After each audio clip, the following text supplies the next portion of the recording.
Okay, next let's take a look at how unions can influence the marketplace for labor. If unions are effective at organizing all workers, then they may be able to just negotiate an above market equilibrium wage. Now contrast this from what we learned before. We learned that unions previously have two routes to raising wages. They can shift demand to the right, raising wages and increasing employment, or they can shift supply to the left, raising wages and decreasing employment. This would be in specific markets.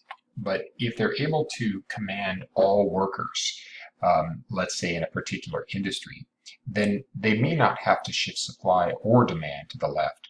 They can just say, this is the market outcome, and if you, the employer, want to get any labor, then you're going to have to pay a higher wage.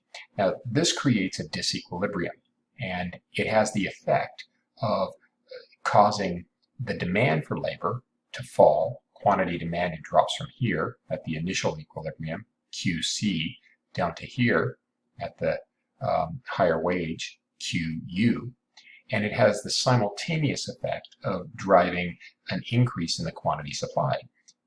Before the wage hike, the quantity supplied would be at QC, and then after the wage hike, the quantity supplied would be up here. So this difference between here and here would be unemployment, right? Less demand for workers, greater supply of workers. These are the people that are unemployed. So we can say that the union would be creating unemployment in that industry. It doesn't mean it's not going to benefit some people though, because remember, these workers from 0 to QU, under the competitive market wage, they were getting this amount of money. But under the union contract, they're going to be getting this amount of money. So these people from 0 to QU are going to be pretty happy. They're the ones that keep their jobs, and they're the ones that get the higher pay from that union control. That being said, let's take a look now at how efficiency is affected. Well, there is this decrease in the quantity demanded of workers. These workers were employed, right, from QC, right, to here QU. These workers had jobs, but they lose their jobs. These workers were generating a value in terms of marginal revenue product demand of this amount. And these workers were willing to work based on the supply curve for this amount. So this area here becomes deadweight loss. So deadweight loss, if you remember, is the loss in efficiency from a particular policy. And so this policy of driving the wages up creates a deadweight loss of area A, B, C. Of course, that is going to be a small amount of loss for the benefits that accrue to the owners, or I'm sorry, the workers that actually keep their job. And remember, these workers from 0 to QU, they're now going to get more money. So they're going to get this amount here. So they're really happy, and they're not really concerned about that deadweight loss. In fact, these would be the people that would lobby for the union, right? These are the people that would promote the union because they know they're going to get a higher wage and they're going to keep their job. Whereas the people that are going to lose their job here, QC, Q to QU, these people are not happy because they're willing to work for this amount, A to C, and they're producing this amount, B to C. So these, this area here represents a efficient allocation, right? We're generating more from them than what it would take to get them to show up to work. But that is now gone because of the higher union wages. Okay? No firm, in other words, is going to pay these workers that generate between B and C in value this amount here. They're not going to pay this wage to get this in value. All right, now let's talk about elasticity.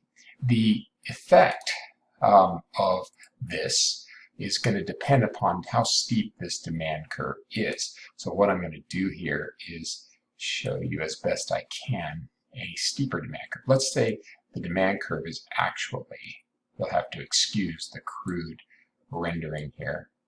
I'm working with a mouse, not a stylus, but let's say the demand is actually here.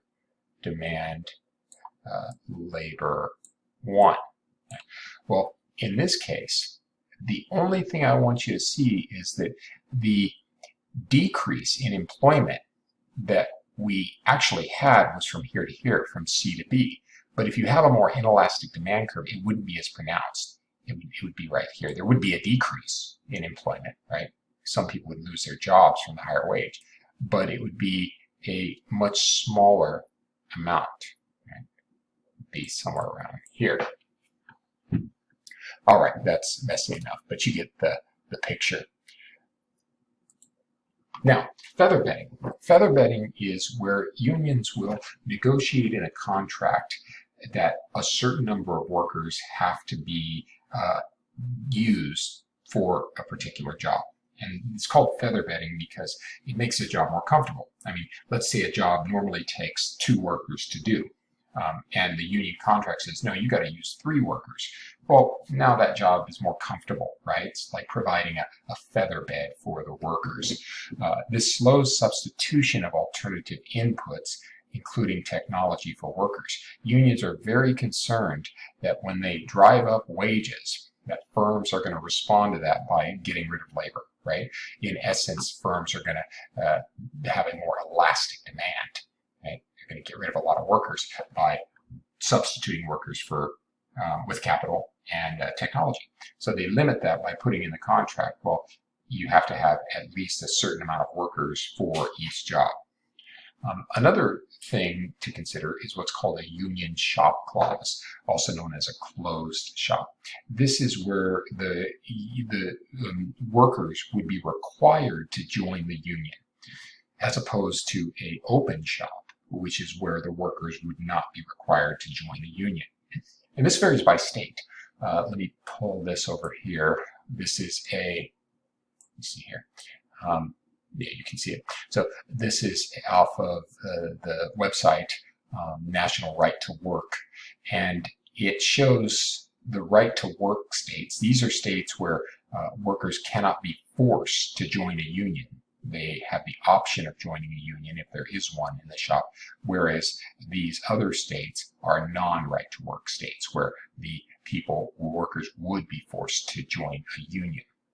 And it's a little bit more complicated than that, but generally speaking, if we think of California, if you go to work for a union firm in California, odds are that you'll have to join that union to be employed at that firm. Whereas if you're in Texas, if you go to work for a union firm, you would be given the option.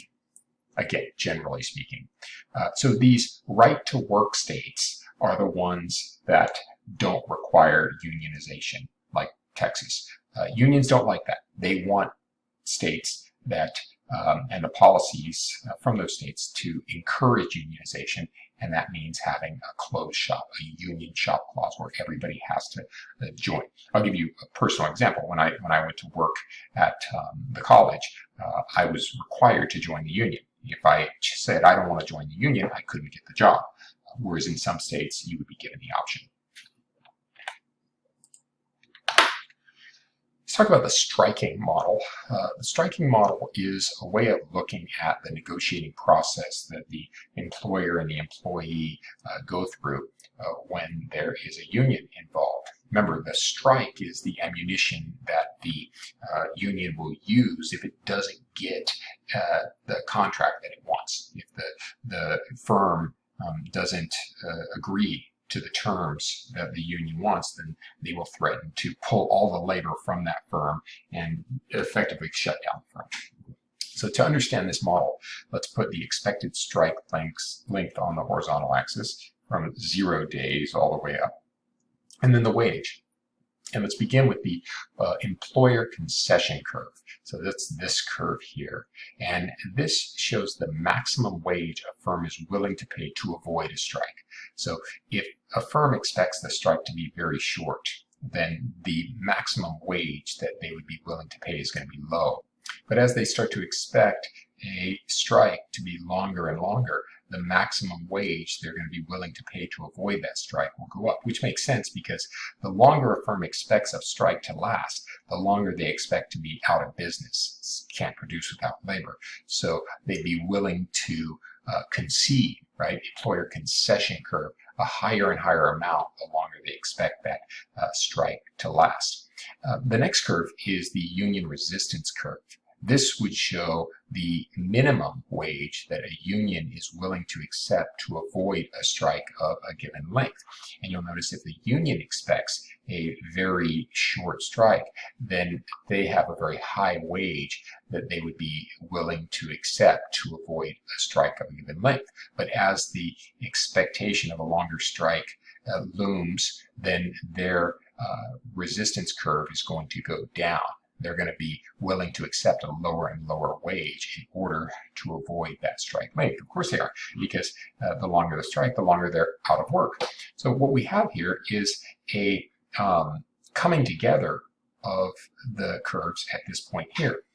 If both the union and the firm are informed about the other party's curve, then the wage settlement would occur here. In other words, they would right away negotiate at W star. And that would be a good outcome because they would avoid a strike altogether.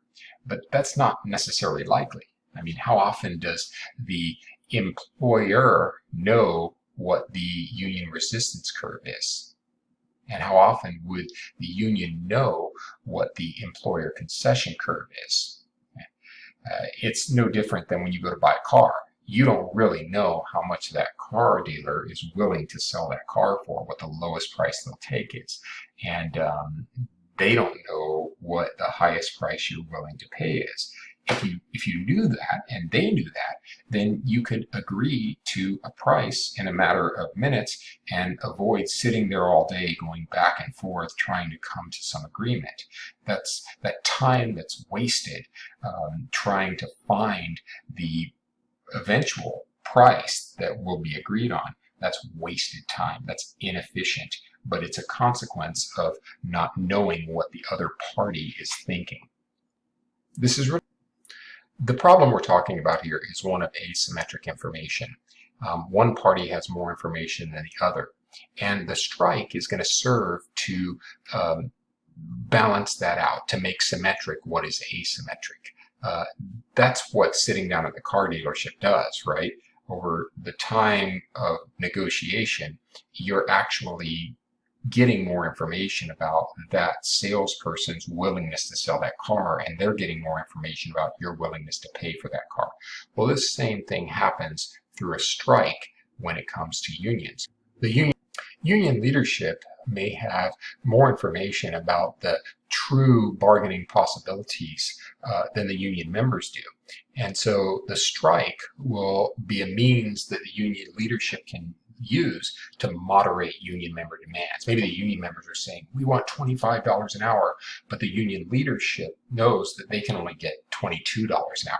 So they let them strike to bring the union members' demands down to what is more realistic. The second aspect of asymmetric information and striking would be between the union leadership and the firm.